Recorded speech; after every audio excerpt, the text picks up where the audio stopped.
Bonjour à tous et à toutes, je suis Thomas Louis et bienvenue dans La Quille, le podcast où on parle de culture avec ceux et celles qui la font. Cette semaine, j'ai laissé la parole à l'écrivaine et photographe Sandrine Roudex qui a publié, il y a peu, son 4e roman, Ce qu'il faut d'air pour voler aux éditions Le Passage. L'histoire d'une mère célibataire qui, alors qu'elle vit avec son fils unique, va se retrouver face au nid vide lorsque ce dernier décide de quitter la maison. Dans ce livre, Sandrine Roudex explore 20 ans de vie, comme 20 petites photos, 20 séparations, jusqu'à la dernière, l'envol ultime. Ce qu'il faut d'air pour voler est un livre profondément intime, où se répondent la solitude et l'amour maternel, l'abandon et l'envie de dialogue, comme un double portrait d'une mère et de son fils.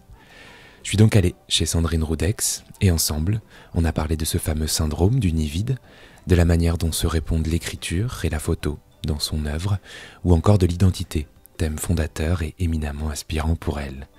Bonne écoute. Bonjour Sandrine Roudex. Bonjour Thomas. Alors au cœur de ce dernier roman, il y a le syndrome du nid vide. C'est une espèce de sujet de ce roman que tu as vécu. Et peut-être que pour planter le décor, on pourrait se demander qu'est-ce que c'est que ce syndrome du nid vide dont il est vraiment question énormément dans ce livre. Donc je te pose la question, qu'est-ce que c'est que ce syndrome du nid vide ? Alors le syndrome du nid vide, c'est un sentiment d'abandon, voire de grande tristesse, d'un grand blues au moment où l'enfant devenu grand quitte la maison. On peut faire le parallèle avec un baby blues. Les mamans ont des baby blues au moment où l'enfant quitte leur ventre. Il y a un sentiment de vide. Et ben là, c'est pareil. On se retrouve dans une maison désertée, dans une maison qui est toute vide. Et on doit se réinventer parce qu'on n'a plus la même fonction. Une forme de deuil aussi ? Exactement. Il y a le deuil de la maman au quotidien qu'on était, de la maman qui remplit le frigo tous les jours, qui s'inquiète tous les soirs de savoir à quelle heure rentre l'enfant, ou même devenu grand, ou qui s'inquiète la nuit, ou qui s'inquiète au petit matin pour savoir s'il est rentré. Et donc il y a à la fois ce deuil de l'enfant qui n'est plus un enfant, et à la fois ce deuil de la mère qui n'est plus la même mère et qui va devoir se réinventer en une autre mère, une mère de l'après, une mère de loin, et surtout se retrouver en tant que femme. Oui, dans l'absolu, ce livre, c'est aussi une espèce de double portrait. C'est pas que celui de ton fils, c'est pas que celui de séparation, c'est aussi le tien. Exactement. Au départ, j'ai écrit parce que j'avais besoin de comprendre pourquoi je vivais si mal cette grande séparation. Et donc, j'ai eu besoin de repartir des photos de famille et de notre vie, à lui et à moi, lorsqu'on était 20 ans en arrière. Oui, en arrière. Et donc, je pensais faire un portrait de lui, et je me suis très vite rendu compte que ce n'était pas un portrait de lui que je faisais, en tout cas pas seulement, mais que c'était aussi en creux, voire parfois en bosse, un portrait de moi, et de ce chemin que j'avais parcouru pour essayer de me trouver. Finalement, je me suis rendu compte que donc mon fils a 20 ans, il y a 20 ans, j'étais une gamine, et 20 ans après, j'ai fait des choix, j'ai eu des échecs, j'ai eu des bonheurs, et je me suis cherchée vraiment, vraiment, vraiment. Et ce livre raconte ça, l'histoire d'une femme qui se cherche et qui va finir par se trouver, et l'histoire d'un enfant qui lui aussi, de fait, se cherche, puisque c'est un enfant, il a besoin de se construire, et qui va commencer à se trouver à 20 ans. Ça a réactivé quoi en toi, ces moments de rupture, de séparation ? Enfin, ce livre, il est basé sur quel sentiment ? C'est le sentiment de la perte et de la retrouvaille, je crois. De la perte et des retrouvailles. Et par contre, ça réactive quelque chose que je n'avais pas prévu. Après, j'ai un peu lu des bouquins de psy, de sciences humaines, et j'ai lu qu'effectivement, ce syndrome du nid vide, donc au moment où le nid, la maison devient vide, et que l'oiseau s'envole, il réactive toutes les autres séparations qu'on a pu vivre dans notre vie. En l'occurrence, ça réactive tout de suite, immédiatement, la séparation avec le père de l'enfant lorsqu'on est divorcé, puisque c'est l'histoire d'une mère solo. Comme on dit, une maman qui a élevé seule son enfant, et même si le papa était là une semaine sur deux, puisque j'étais en garde alternée, mais on se parlait pas avec le papa. Donc en fait, je prenais vraiment mes décisions et j'affrontais la vie parentale toute seule. Et donc ça a réactivé à la fois cette séparation-là et à la fois la séparation avec mon propre père à moi, parce que ça renvoie à toutes ces fois où des hommes, puisqu'en fait, ce que ce livre raconte, c'est la séparation mère-fils. Le syndrome d'Univide n'est pas exactement le même entre une mère et une fille. Bien sûr qu'on ressent ce même vide, mais il ne fait pas, il ne blesse pas les mêmes. Ce ne sont pas les mêmes pleurs, si je peux dire. Okay. Il ne blesse pas les mêmes parties de notre vie. Et moi, très vite, ça a donc ravivé toutes les séparations que j'avais vécues avec les hommes d'une manière générale, et donc les principaux étant le père de mon fils et mon propre père. Tu viens de parler de quelque chose qui m'intéressait, que j'ai lu sur ton site, c'est les mamans solo. Donc j'ai lu sur ton site que ça représentait 85% des familles monoparentales dans notre pays, donc c'est quand même considérable. Est-ce que tu dirais que que ça veut dire quelque chose de notre société ou Oui, et ça va en fait, donc 85% des familles monoparentales, ça veut dire que dans la joyeuse ronde des parents qui élèvent leurs enfants, des parents seuls qui élèvent leurs enfants, il y a donc 85% de femmes et 15% d'hommes, ce qui correspond évidemment à quelque chose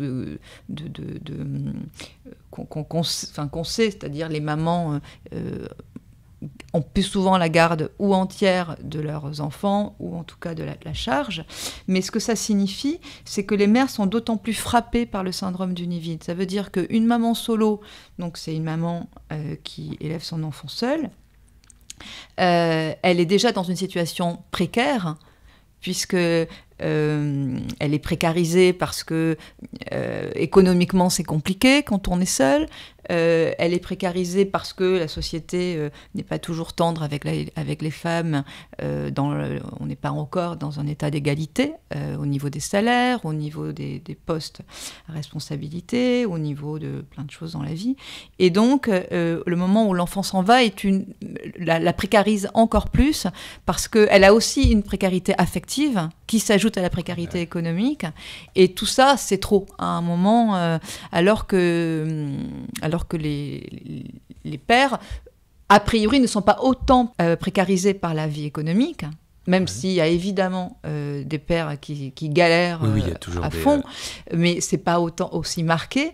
Et donc, là, l'envol de l'enfant touche moins de cordes sensibles, ou en tout cas, si cet envol touche une corde sensible, cet envol ne résonne pas aussi fortement, aussi violemment, parce que le père peut sans doute s'appuyer sur un environnement qui l'aide à tenir debout, alors qu'une maman va plus volontiers s'effondrer. Alors, Ce qu'il faut d'air pour voler, c'est le titre de ce roman, et c'est toi qui l'as imaginé à la dernière minute, c'est ça ? Exactement. Il raconte quoi, ce titre ? En fait, pendant tout le temps du travail du manuscrit, donc qui a duré 2 bonnes années, un peu plus, j'avais un titre de travail. Habituellement, mes titres viennent tout de suite et je n'en bouge pas. C'est comme si je baptisais un enfant quand il vient de naître, et ben je commence à écrire un manuscrit et je le baptise tout de suite, et moi, ça ne change pas, et mes éditeurs me laissent ces titres-là, en général. Arrivé, ouais. Et celui-là, je n'y arrivais pas. Enfin, celui-là, j'avais un titre de travail que je pensais bien. Et puis, plus j'arrivais vers la fin, et plus je me disais que c'était peut-être pas ça exactement. Et je faisais des listes. Et cet été, j'ai fait des tests des sondages auprès de mon entourage, jusqu'à ce que celui-ci tombe tout seul. Et que je me dise qu'il disait exactement ça, c'est-à-dire qu'il faut de l'air, qu'il faut de l'espace pour devenir qui on veut être, pour ne pas être influencé, pour ne pas être enfermé, pour pouvoir regarder l'horizon, les horizons, avoir du recul aussi. Et ce titre-là me paraissait chouette parce qu'il correspondait à l'ère dont a besoin un enfant pour grandir, et que les parents doivent lui laisser, coûte que coûte, même si c'est difficile, même si on a envie de continuer à être très importante pour notre enfant, on doit lui laisser de l'espace, de l'air, ses choix, on doit le laisser se tromper, on doit le laisser vivre ses trucs, même si on pense que c'est complètement idiot, évidemment dans les limites du danger. Et il faut aussi de l'air pour une femme, ou pour un homme, en tout cas pour un individu. C'est là où le livre peut aussi parler juste à des individus qui se cherchent et qui vont avoir besoin d'espace et d'air pour se trouver. Moi, cet air, j'ai mis 20 ans pour le trouver, pour devenir la femme que je suis aujourd'hui, en sachant ce que j'aimais, ce que je n'aimais pas, ce que je voulais, en me permettant de vivre des rêves. Tout ça aussi pour mon fils, finalement, en le voyant, lui s'affirmer tellement fort, puisqu'on a une histoire qui n'est pas toujours simple. Et je me suis dit, ok, moi aussi, je vais essayer de m'affirmer et d'aller chercher en moi ce qui me rend heureuse. C'était quoi le premier titre de travail? C'est confidentiel? Je vais pas le dire en entier, mais il y avait... Non, mais je vais pas le dire, en fait. Okay. Voilà. Très bien. Peut-être que je l'utiliserai pour un autre roman. Très bien. Parce que j'aimais bien les titres, il y a des familles de titres. Aujourd'hui, si vous allez en librairie, il y a la famille des titres qui sont que des prénoms, la famille des titres qui sont des débuts de phrases ou des phrases entières, il faut beaucoup aimer les hommes, ou des familles de titres complètement abracadabrantes, l'histoire du fakir qui a fait, ou du vieux qui voulait fêter son anniversaire, blablabla, les titres à rallonge. Il y a les titres aussi qui opposent, raison et sentiment, la carte et le territoire, et ainsi de suite. Ouais. Donc il y a des familles de titres. Et ce titre-là que j'ai dans la tête, je pense que c'est une famille de titres. Comme il y a eu des titres avec des infinitifs, j'aime beaucoup les titres avec des infinitifs, c'était le titre de mon premier roman. Attendre. C'était Attendre. Et voilà. Et donc ce titre-là que j'ai dans la tête, c'est une nouvelle famille que je perçois dans l'air du temps et que je vais garder pour moi. Qu'on va garder confidentielle. Voilà. Est-ce qu'il y a des périodes d'incrédulité lorsque son enfant quitte le nid, des périodes où, je sais pas, où on lui en veut, où on comprend pas qu'il a envie de nous quitter comme ça? En fait, c'est la différence entre le conscient et l'inconscient et la tête et le cœur, finalement. Dans notre tête, bien sûr qu'on comprend ou qu'on... Moi, il est parti quand même assez tôt, hein. Il est parti à 17 ans. J'étais pas préparée et je lui en ai un peu voulu, sans doute. Pas préparée parce que c'était inattendu ou pas préparée parce que... Oui, parce que c'était... En tout cas, dans mes projets de maman, tu sais, on se projette toujours un peu. Dans mes projets de maman, je me projetais avec un enfant qui allait avoir son bac, faire peut-être des études supérieures et qui resterait donc un peu avec moi. Je me projetais, et je l'espérais aussi, puisque quand on est maman solo, célibataire, on va en parler sans doute un peu plus tard, mais forcément, il y a des biais. C'est un enfant unique, je suis une maman unique a priori, on est deux dans une maison, forcément ça crée des liens de fusion, c'est confortable, c'est chouette. Et donc je me projetais avec lui plusieurs années. Je pensais qu'il partirait peut-être vers 22, 23 ans, 24 ans. Je ne sais pas quel est l'âge moyen en France de départ. Oui, je ne sais pas. Mais je pense que ce n'est pas 17 ans, a priori. Ouais, a priori. Voilà. Et donc, du coup, moi, je ne m'étais pas préparée à ça. Et donc, quand il est parti, ça a été difficile. Je pense que je lui en ai un peu voulu. Enfin, je ne sais pas, je pense, et ce n'est pas un peu. Oui, je lui en ai voulu. Assumons les choses. Même si c'était un ressentiment... comment dire, de ma tête, de mon cœur. C'était un ressentiment de mon cœur. Ça veut dire que ma tête, elle lui en voulait pas. Elle comprenait que c'était ce dont il avait besoin. Il l'affirmait. Il avait un projet. Il avait un projet, en tout cas, qui visiblement allait le rendre heureux. Il n'était pas heureux dans la configuration dans laquelle il était. Toutes les mamans, a priori, veulent que leur enfant soit heureux. Donc, il n'était pas heureux au présent. Il avait l'air d'avoir un projet qui allait le rendre heureux. Ma tête était bien obligée de dire oui. Mais mon cœur, c'était compliqué. Justement, tu en parlais, tu l'évoquais. Cette séparation, est-ce qu'elle a été d'autant plus douloureuse parce que c'était un fils unique, enfin ton fils unique? Oui, évidemment. Même si, donc, tu sais, à côté de ça, je suis photographe pour les magazines, je suis portraitiste, et je mène aussi des travaux personnels dans le cadre de résidences d'artistes et puis d'expositions. Et là, je travaille sur un projet mère et fils, évidemment, que j'ai lié à ce livre, parce que Tiens. voilà, je suis un peu monomaniaque. Quand j'ai un sujet qui m'intéresse, j'ai envie de le creuser, de le prendre par tous les bouts, en termes de documentation, de lecture, socio, psycho, en termes de romans, en termes de cinéma et en termes de photos. De cinéma? Ouais, aussi. Ça veut dire que j'ai vu beaucoup de films qui parlaient de ça, et que là, j'ai sans doute un projet pour adapter mon livre. Trop chouette. Et donc, en photo, donc, je travaille sur les mères et les fils. Et donc, ce projet, c'est un travail autour de ce moment où l'enfant devenu grand va partir. Donc, c'est des mères et des fils, soit, dans tous les cas, le fils a 19, 20, 20 ans. Il est 19, 18, 19, 20 ans. En fait, c'est un jeune adulte. Soit il vit encore chez sa mère, soit il est parti. Donc c'est soit l'avant, soit l'après. Et je prends des photos en essayant de raconter ce lien. Où est-ce qu'ils en sont? Est-ce qu'ils sont encore dans la fusion? Est-ce qu'ils sont dans la diffusion? Avec toutes les couleurs de l'arc-en-ciel, tout le dégradé qu'il y a entre être très proche et être indépendant, être très indépendant. Et donc j'ai rencontré plein de mamans à qui je pose un questionnaire. Et dans ce questionnaire, certaines ont d'autres enfants.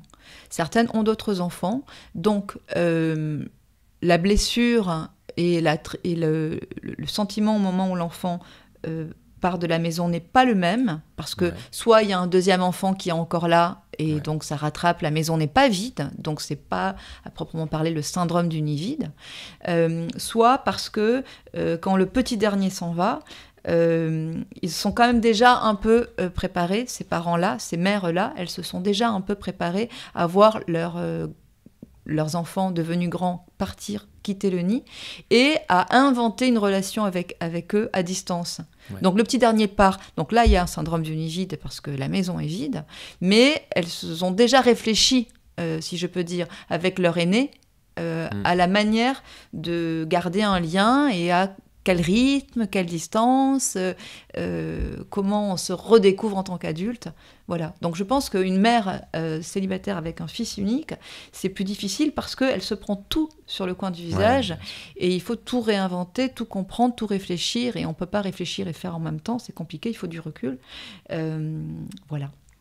Est-ce que quand son enfant devient adulte, comme c'est le cas du tien, est-ce qu'il y a une étape où on se re-rencontre, où on se redécouvre? En fait, c'est une étape que je suis en train de vivre, parce que le livre, je l'ai terminé cet été. Le dernier chapitre du livre s'est passé cet été. Oui, parce qu'en fait, ce livre, c'est le premier de tous mes livres, donc c'est mon 4e roman, qui est si proche, qui est tellement... qui est une autofiction, ce qu'on appelle une autofiction dans le sens premier du terme, c'est-à-dire que c'est écrit à la première personne du singulier, et tout est vrai, et tout est vécu, et le personnage s'appelle Sandrine, même si je ne le nomme pas, et l'enfant s'appelle Malo, qui est bien le prénom de mon fils, et la couverture d'ailleurs. Et le livre est dédié... Et le livre lui est dédié, et la couverture reprend les photomatons de mon fils. Et donc du coup, ce livre a été vécu intégralement, et le dernier chapitre est vécu cet été. Cet été, mon fils a 20 ans. Ça fait déjà 2 étés ou 3 étés que je ne passe plus avec lui. Donc je commence à apprendre ça et à apprendre à le redécouvrir comme un inconnu que je rencontrais dans un café. C'est une expression, une image que j'ai utilisée dans le livre. Ça veut dire qu'il faut se forcer en tant que parent, je crois, en tout cas, ça n'engage que moi. Moi, j'essaie de me forcer. Puisqu'il me le demande aussi. Après, c'est une danse à deux, donc c'est aussi en fonction des besoins et des attentes de chacun. J'essaie de le regarder avec un œil neuf, en oubliant ce que je projetais sur lui, en oubliant ma propre histoire à moi, parce que évidemment, tout parent cherche finalement dans ses enfants une certaine réparation. Moi, j'ai manqué d'un certain nombre de trucs quand j'étais enfant. Du coup, je lui ai donné tous ces trucs, sans me rendre compte parfois qu'il n'en avait pas besoin parce que lui ne souffrait pas des mêmes manques. Et ça, c'est vraiment un lent apprentissage. Et donc, ce moment où je revois mon fils, par exemple, qui aujourd'hui vit en Bretagne, Je le raconte dans le livre. C'est un moment où je vais le découvrir dans son univers, dans une ville qu'il a choisie, dans une activité, dans un métier qu'il a choisi d'explorer. Et même dans une maison, dans un... Mais t'as pas de prise avec tout ça, quoi. Et j'ai pas de prise avec tout ça. Et il faut s'interdire de donner son avis, en fait. Il l'a lu, le livre? Ouais, il a lu. Alors j'avais quand même balisé parce que je savais ce que ça... Enfin, j'imaginais, non, je savais pas, mais j'imaginais que ça pouvait être une bombe. Un petit quelque chose, quoi. Voilà, un petit quelque chose. Donc en fait, d'abord, il était prévenu de l'écriture de ce projet depuis le début.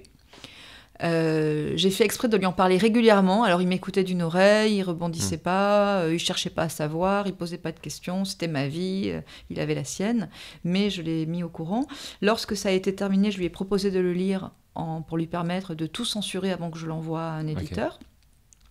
Il a refusé en me disant que c'était mon livre, que ça ne serait jamais que mon interprétation, ce que j'ai trouvé super intelligent de sa part et super mûr. J'ai quand même insisté en lui disant, tu sais, je parle de nos rapports à tous les deux, à nos amoureux, à nos amoureuses, parce que ça fait partie aussi de la construction d'une mère et d'un garçon, ce rapport à l'autre sexe, et donc forcément à l'amour. Et ce moment où moi, j'ai un amoureux qui donc lui prend sans doute un peu de place, et lorsque lui, il a une amoureuse, ses premières amoureuses, qui évidemment changent la donne, et moi aussi me questionne sur un moment, je pense que dans le livre, je lui dis, est-ce que tu as conscience d'adorer pour la première fois une autre féminité qui t'a fait naître ? Donc forcément, voilà, c'était présent, je lui en ai parlé, et il m'a dit non, j'ai dit les prénoms aussi de ces personnes-là. Ouais. Parce que comme je faisais acte de vérité, il fallait que j'aille jusqu'au bout, je ne pouvais pas m'arrêter en milieu. Je lui ai demandé si ça le dérangeait en lui proposant de mettre juste les initiales. Et il m'a demandé comment je faisais pour moi. Donc moi, pendant ces 20 ans, il y a un seul homme qui a traversé ma vie en plus de son père au début. Et je lui ai répondu que j'avais mis son prénom. Il m'a dit, très bien, tu fais pareil. Voilà. Et lorsque le livre est sorti, je le lui ai apporté. Donc je suis allée le voir en Bretagne. Il vient quasiment plus à Paris. Je suis allée le voir en Bretagne. Je le lui ai donné. Il a pris conscience de ce que c'était. Parce que même si, pareil, je l'avais interrogé pour la couverture du livre, je l'avais envoyé par photo. Mais je pense que voilà, lui, il a choisi une autre vie qui n'est pas la mienne, et donc il regarde ça de loin. Et sauf que quand je lui ai apporté le livre, c'était très très concret. Et là, il a réalisé. Et puis, je suis repartie. Et puis, j'ai attendu 3 jours, 5 jours, une semaine, 2 semaines, 3 semaines. Et il est revenu 1 mois plus tard à Paris, c'était pour Noël. Et il m'a dit qu'il avait lu et on en a parlé. Et ce que je peux révéler, c'est qu'il m'a super impressionné et que je le trouve très intelligent et très émotionnellement intelligent. Il m'a dit que ça n'était que il m'a reconfirmé que ça n'était que mon interprétation, qu'il y avait des moments qu'il n'avait pas du tout vécu comme ça, mais qu'il respectait que je les ai vécus comme ça, et puis que surtout c'était les faits, j'ai pas transformé les faits. Oui. Qu'il avait découvert à quel point j'avais été malheureuse, qu'il ne s'en était pas rendu compte, il s'en excusait. Ce qui était joli. Je lui demandais pas de s'excuser, mais c'était joli. Et moi, j'ai aussi pu m'excuser de certains moments où je ne le comprenais pas. Donc, ça a ouvert le dialogue. Ouais, c'est bien. Et joli. Ensuite, je lui ai demandé s'il y avait des passages qu'il avait mis en colère. Il m'a dit non. Est-ce qu'il y a des passages qui t'ont rendu triste ? Il m'a dit non. Ça, j'en suis pas sûre, mais il m'a dit non. Est-ce qu'il y a des passages qui t'ont rendu joyeux ? Il m'a dit oui. Okay. Donc c'était sympa. C'est sympa. Et le dernier truc, c'est que quelques temps après, il suit un peu ce que je fais sur Instagram. Donc je suis un peu active, en tout cas j'essaie. Et il m'a dit, tu sais, dans tes interviews, quand tu es passé au journal de France 3 et dans d'autres magazines, tu dis toujours que c'est un livre qui s'adresse aux mamans, mais tu oublies de dire que c'est aussi un livre qui s'adresse aux adolescents qui ont des relations complexes avec leurs parents, qui parfois ne s'entendent pas avec eux. Ça peut peut-être les aider à comprendre. Et ça, simplement de le redire, j'ai encore la poitrine là à l'instant qui bouge un peu, qui vibre. Ça m'a rendue très joyeuse, ça m'a beaucoup émue parce que ça voulait dire que ça l'avait quand même un peu aidé à lui aussi. Si ça pouvait aider d'autres adolescents, ça pouvait l'aider lui aussi. Et ça, voilà, j'en suis toujours très très émue et je suis heureuse. Tu as parlé de la couverture, peut-être qu'on pourrait en dire quelques mots. Donc tu es également photographe et ce livre s'appuie sur des photos. Alors, il est écrit sur des photos qu'on ne voit pas, mais la couverture est remplie de 20, j'imagine. 20 photos de Malo. Il n'y en a pas 20, en fait, parce que Non. j'ai pas réussi à les retrouver toutes. Il y en a 16. Il y en a 16. Il y en avait 4 de plus que mon fils m'a envoyé par téléphone. Et voilà, et j'ai pas réussi, elles n'étaient pas de bonne qualité. Bon, tu vois comme quoi, je me suis dit qu'il y en avait 20 mais sans, oui, sans mais compter, ça donne mais l'idée bon, des 20 années. Oui. Ça donne l'idée d'un enfant qui grandit. C'est ça. Et je me demandais juste comment tu l'avais imaginé, cette couverture, parce que tu aurais pu faire une couverture tout à fait classique, ou je ne sais quoi. En fait, mon fils, pardon, oh là là, joli lapsus, mon éditeur, si tu m'entends, comme je suis photographe et que j'avais fait la couverture de mon premier roman, j'avais fait c'était chez Flammarion, c'était un bandeau, et donc j'avais fait le bandeau de mon premier roman qui était une table de café, j'avais fait le bandeau de mon deuxième roman qui était sur la transmission mère-fille, d'ailleurs je l'avais fait ici sur ce canapé. On est chez toi. On est chez moi et j'avais demandé à une copine de venir avec sa grand-mère et j'avais fait une photo juste de leurs pieds et de leurs mains. Pour raconter la difficile communication parfois entre les générations.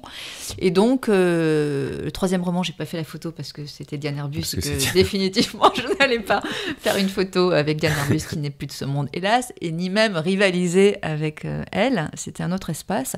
Et donc, celui-ci, mon éditeur m'a dit, est-ce que tu veux faire la couverture ? J'ai dit, oui, je veux bien y réfléchir. Je pense que c'est pas toujours le cas, enfin il faut pas toujours le faire parce qu'on peut pas tout maîtriser, qu'à un moment il faut lâcher les choses. C'est bien d'avoir des regards extérieurs, mais j'ai dit je vais essayer. Et j'ai commencé par faire des photos de sa chambre avec du bazar. J'avais aussi fait des photos parfois le week-end où il venait et il repartait le dimanche soir, toujours ce moment très, très difficile en fait pour une maman où l'enfant repart et où on est seul dans cette maison qui redevient désertée. Et donc j'avais fait des photos où il y avait sa casquette, des baskets, un peu de bazar parce qu'évidemment sa chambre elle était un peu en bazar après son passage. Puis ça rendait rien et voilà, et tout d'un coup je suis tombée sur ces photos-là et je me suis dit que c'était exactement ça que je voulais raconter, c'est la transformation d'un bébé en un adulte qui fait le parallèle de la transformation de la jeune fille que j'étais quand je me suis mariée avec son père et que j'ai rencontré son père, j'avais 19 ans, à la femme que je suis aujourd'hui, de 46 ans. Qui correspond bien avec l'idée des chapitres également du livre. Oui, et qui fait écho justement à cette construction, parce que, comme je le disais tout à l'heure, donc c'est une autofiction, c'est la première fois. D'habitude, j'écris toujours sur mes histoires, enfin, à part Diane Arbus, mais j'écris sur mes histoires de famille, et pas toujours à ma place, en fait. J'écris, donc je fais acte de roman, puisque je me mets dans la tête des autres personnages. Je me suis mis dans la tête de ma mère, je me suis mis dans la tête de mon père, je me suis mis dans la tête de mes grands-mères. Donc ce qui m'intéresse, c'est le sujet familial, mais qu'après... L'identité aussi, et peut-être, l'identité, la transmission. Beaucoup.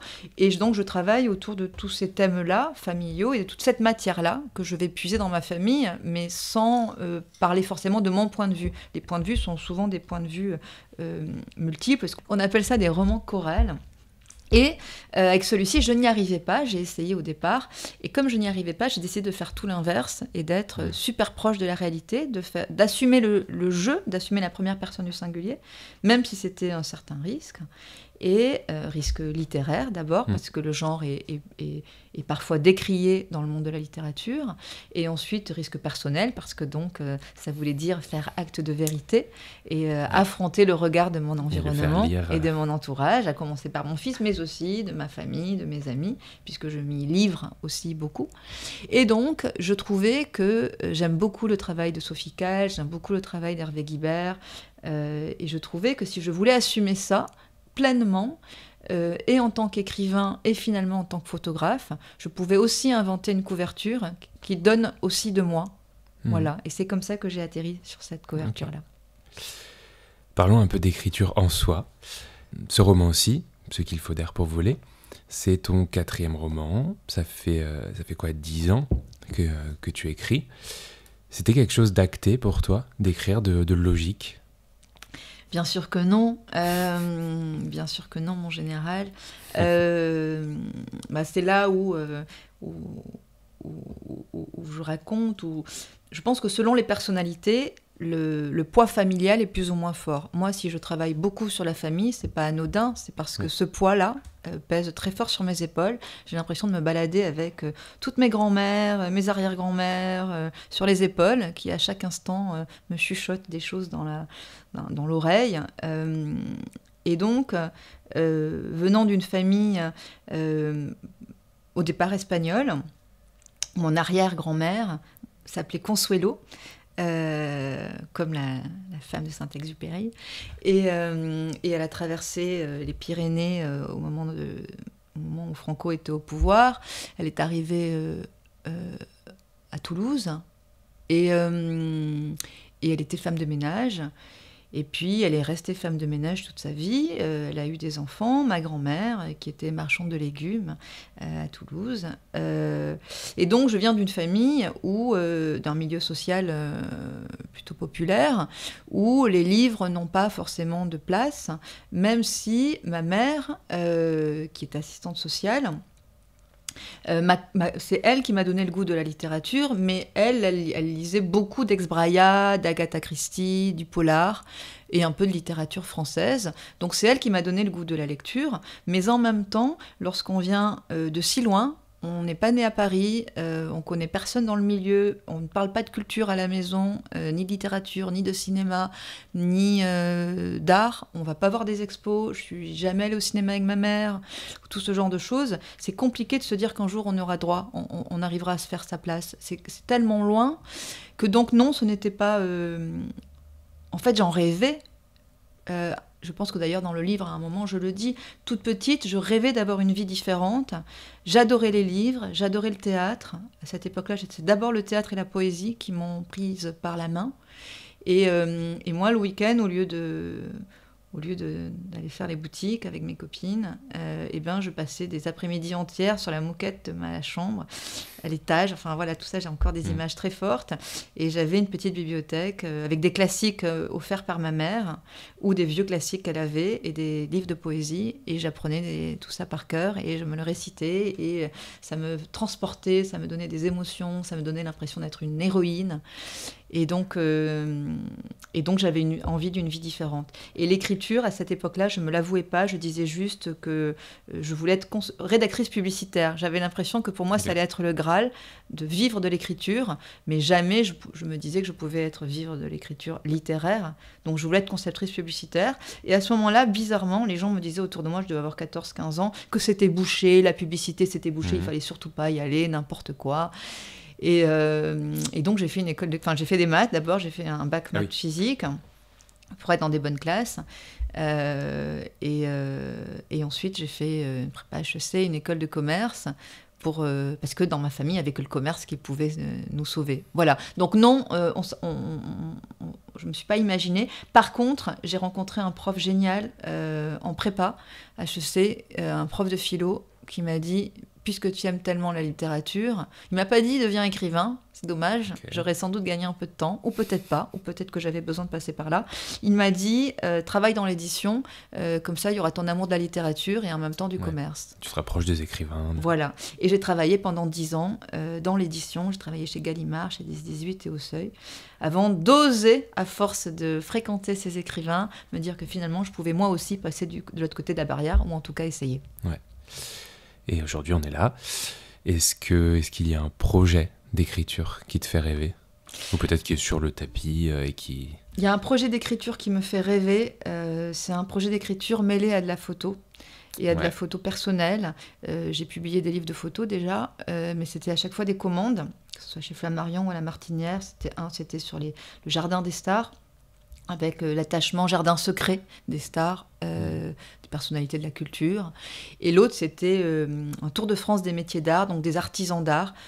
Toujours pareil, finalement, avec un côté très identitaire. Moi, ce qui m'intéresse dans la vie, c'est en effet de creuser l'identité, de savoir qui on est en fonction de où on vient, justement, parce que moi, mes origines, je les porte sans les oublier, jamais.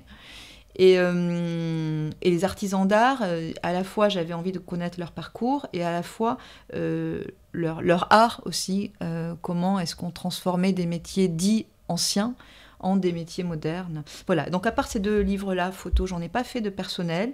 Et je réfléchis à un projet de texte et photo. Ok. Voilà, et puis j'ai aussi une idée de nouveaux romans. Voilà. Voilà, une idée qui est là. Comment tu écris ? Est-ce que tu as des habitudes d'écriture, comme peut-être en photo, je sais pas, est-ce que déjà les deux se répondent peut-être au niveau des habitudes, mais est-ce que tu as des habitudes d'écriture déjà ? En fait, pour moi, l'écriture et la photo sont vraiment intimement liées. J'ai mis 45 ans à me connaître, ou en tout cas une bonne trentaine d'années, à savoir qui j'étais et ce qui me tenait debout. Et la photo et l'écriture me tiennent debout à égalité.